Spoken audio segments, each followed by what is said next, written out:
আমি যখনই বাড়িতে কাঁচা কলা আনি তখন মাকে যদি বলি, সেই কাঁচকলাগুলো মা কিছুই করে না, পাকে নষ্ট হয়, ফেলে দেয়। তো এবার আনার পর বলেছিলাম কাঁচা কলার কোপ্তা করার জন্য, কিন্তু তাও করেনি। তো আমি আজকে স্কুলে যেতে যেহেতু একটু দেরি আছে, তাই আমিই নিয়ে বসে গেলাম। কাঁচা কলগুলোকে প্রথমে কেটে নিলাম, কেটে নুন হলুদ দিয়ে সেটাকে আগে সেদ্ধ বসালাম যাতে কষগুলো বেরিয়ে যায়।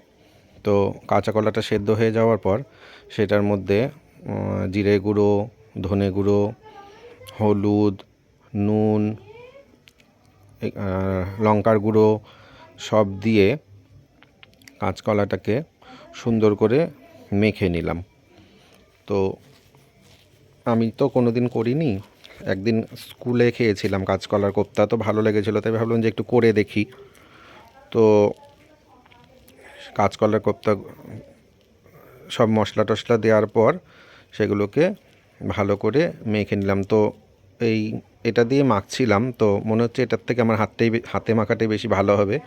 তো পরে আর এটা ব্যবহার না করে হাত দিয়েই মেখে নিয়েছিলাম। মেখে নিয়ে গোল গোল করে এরকম বলের মতন তৈরি করে নিলাম। আর আগেই একটা টমেটো পেস্ট করে নিয়েছিলাম, সেই টমেটো পেস্টটা রেখে দিয়েছি। তো এখন কড়াতে তেল দিয়ে প্রথমে আলুগুলোকে ভেজে নিলাম। আলুগুলোকে ভেজে তুলে রাখার পর সেই তেলের মধ্যে তারপরে একে একে সেই বলগুলোকে ছেড়ে দিলাম, যে একটু ডিপ ফ্রাই করতে হবে। তো একটু বেশি তেল দিয়েছি, তেল দিয়ে সেই বলগুলোকে ডিপ ফ্রাই করে নিলাম।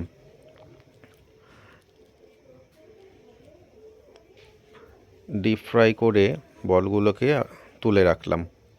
এবার শুকনো লঙ্কা, কালো জিরে আর তেজপাতা ফোড়ন দিলাম।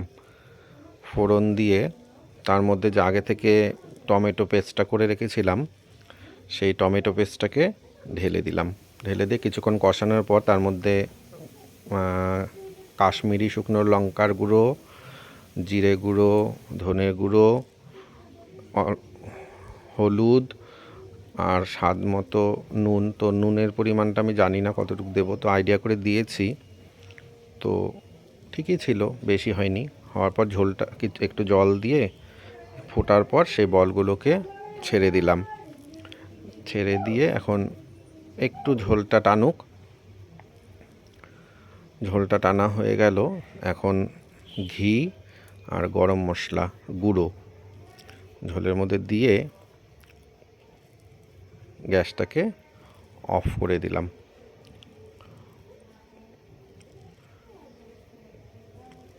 হয়ে গেল আমার কাঁচা কলার কোপ্তা। জানি না কেমন হয়েছে, পরে খাবো দুপুরবেলায়। টাটা।